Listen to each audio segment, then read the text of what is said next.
Good morning everyone. You are seeing a Phalaenopsis Pulcherrima or Doritaenopsis Pulcherrima Lindley found from all over Southeast Asia including Sri Lanka, although it is not said in any literature found on Google. Therefore, it's quite disheartening. This was purchased last weekend and was filmed on the following day. You all have seen my yellow ascocenda, and this is a replacement for that deceased plant. Yeah, it's diseased, so that is one update I have in line for you. I'm still updating the progress of the plant, and you will see the full instructional video when it's recovered. Phalaenopsis pulcherrima or Doritaenopsis Pulcherrima Lindley is found from the mountain river canyons and would require fertilizer and bright light all throughout the year, as it can flower all throughout the year, but especially during July to November. The flowers are formed in clumps with a long spike and tiny flowers which is 1 to 3 centimeters wide. Currently I am soaking the plant, as you can see, in just normal rainwater. I have not added Mega Thrive or anything like that because the plant was not under any stress. The seller lives close by to Colombo, and as it was grown under the care of the seller, I had no problem of a transplant shock. Therefore, I opted to repot this on the following day itself.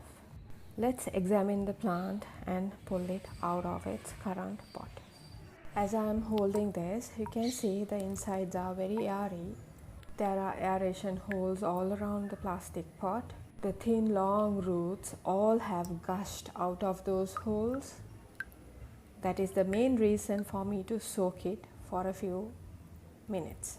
And few minutes is all that it needed, but I had to be very careful because there are so many roots as well as active root tips, so I had to safely maneuver this out of those aeration holes with minimal damage I can cause to the plant. In this case, you have to be very careful about the dead roots around the live roots obstructing the freeing of the live roots. From all around, you should try to slowly free this out, but at the same time, make sure you take off those dead roots out of the way so the live new roots are unharmed and detached from the pot.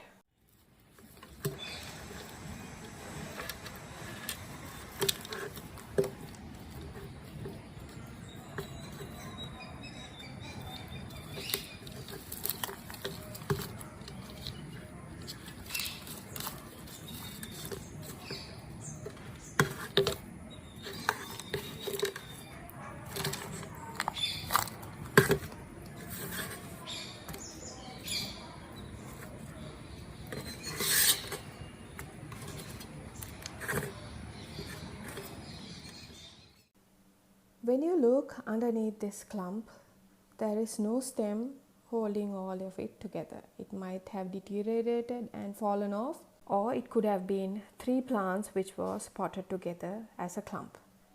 Using your hands, you can take a lot of these dead roots out because they are practically falling apart in your hands. But however, be mindful when you are pulling these out. If you are a novice to growing Phalaenopsis, please use a clean environment with sterilized scissors in the attempt of cleaning out the dead roots. But guys, since these are species, you have to worry a lot less because their natural immunity is much higher than any hybrid you find in the market now. In the current repotting, I have opted to mimic the same surrounding as it was in. You saw there was less to no media attached to the roots or either inside the pot. I am utilizing a very tall pot, in fact the tallest clay pot I have. This already had a Phalaenopsis in, which I have migrated to another, and the pot is layered with the chunkiest charcoal I can find in my storage.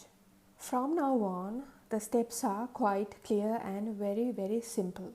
I have placed the plant smack in the middle of the pot, and the easy to be maneuvered roots got directed into the pot, but the plant does not go way into the pot but hovering around the edges. And how I will secure the plant in the pot is using 3 pieces of fern root, which I will slowly maneuver around these roots without breaking any roots, but securing the plant in the pot, mimicking the same airy conditions it was potted in earlier.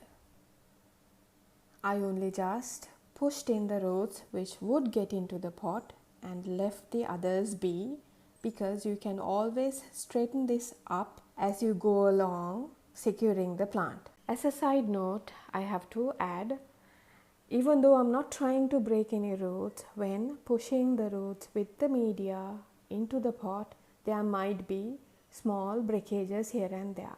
But however, this clump has ample amounts of roots to recover themselves or regenerate new roots with the fertilizer I would give. Especially as species, Doritaenopsis Pulcherrima can be quite hardy than any other hybrid you find in the market. Now the plant has to be kept under very low light until this is recovered and put into bright light as it requires all around the year. And until such time, whatever the water and fertilizer that is fed has to be dried out within the day. And remember guys, the preliminary after repot care has to be followed to a T until your plant acclimates to your surroundings and comes off transplant shock. The signs of acclimation are new root tips or new leaves, even a spike, and the Doritaenopsis will decide what it wants to do. But however, which way, you have to see one of these signs to see that your plant has recovered. If a leaf yellows and falls off, do not worry, as in a recovery process, the plant may absorb the energy from the lowest leaves when regenerating new structures and getting used to your conditions at home. When it comes to fertilizing needs, I would advise you to spray a high phosphorus fertilizer for roots and a high nitrogen fertilizer for leaves simultaneously on a weekly basis as after repotting care. I love the flowers.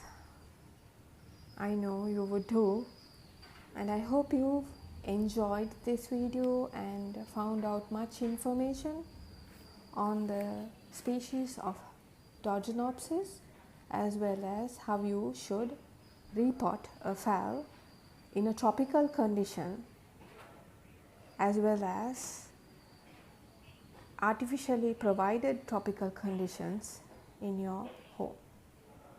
Thank you guys for watching and have a great weekend. Bye bye.